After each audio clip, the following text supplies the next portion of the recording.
थंडीत ना आवळ्याचं सीझन जोरात असतं आणि आपल्या मार्केटमध्ये ना भरपूर अशा प्रमाणात ना आवळे येतात. आणि ते आवळे बघून ना दरवर्षी मी ठरवीत असते की कॅन्डी करीन, मावा करीन, पण माझ्यानं काही शक्य झाला नव्हता आजपर्यंत.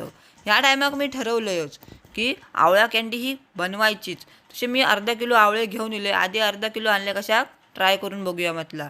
आणि ते चांगले ना वाफवलंय. वाफवल्यानंतर ते थंड झाल्याबरोबर त्याचे पाकळे वेगवेगळे करून घेतले. तर सगळे पाकळे ना वेगवेगळे करूसाठी माका 10-1 मिनटं तर गेलीच. आणि व्हिडिओत ना काही दिसत नव्हते म्हणून समोर कॅमेरा लावलंय. म्हटलं व्हिडिओत पण माका दिसाक होया ना. तर सगळ्या आवळ्यांचे ना बिये बाजूक करून घेतले आणि पाकळे वेगळे करून घेतले.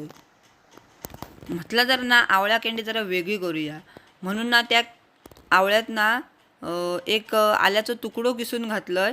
म्हटलं आल्याचं फ्लेवर पण मस्त येता. आवळ्या माव्यात ना आला घालतात, पण ह्या टायमाक मी कॅन्डीज घालून बघितलंय. टेस्ट ना खरोखरच जबरदस्त येता. तुम्ही पण असं ना आला किसून बघा कॅन्डीमध्ये. आवळ्याचे ते तुकडे करून घेतलेले ना ते एका डब्यात काढून घ्यायचे आणि त्याच्यात ना भरपूर अशी साखर घालायची. जर आपण अर्धा किलो आवळे घेतले असतील तर पाव किलोपेक्षा जरा जास्तच साखर हवीच.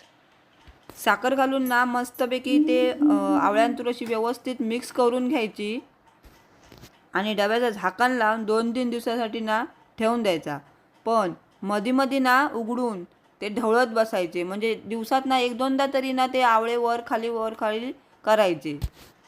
कारण त्याला व्यवस्थित अशी साखर लागाक हवी. साखर ही पातळ झाली या ते शिजवायची नाही, अशीच तुमका ठेवची होती आवळे. 2-3 दिवसानंतर ना व्यवस्थित मी ते सुकवून घेतलंय. एक व्यवस्थित लावून घेतलंय. कारण एकावर एक ठेवलास ना ते सुकत नाही, म्हणून एक लावून घ्यायचे एका कागदावर किंवा ताटावर.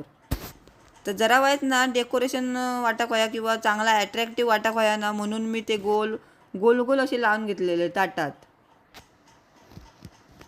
आणि तसा माका पण काही काम नव्हतं ना, म्हटलं माझं टाईमपास पण होईत. जरा घरातनं पण गाळी पडले असाच बसला म्हणून. आणि त्याच्यानंतर हे 2-3 दिवस मस्तपैकी सुकून घेतलेले आवळ्याचे तुकडे असत त्याच्यावर ना ही पिठी साखर चांगली व्यवस्थित भुरभुरून घ्यायची, चांगली व्यवस्थित एका लावायची आणि आपली आवळा कॅन्डी तयार आहे. पहिल्यांदाच आवळा कॅन्डी बनवले पण भारीच होती. ह्यो मिनी व्लॉग बरं वाटलो असत ना तर जास्तीत जास्त शेअर करा. चला भेटूया पुढच्या मिनी व्लॉगमध्ये.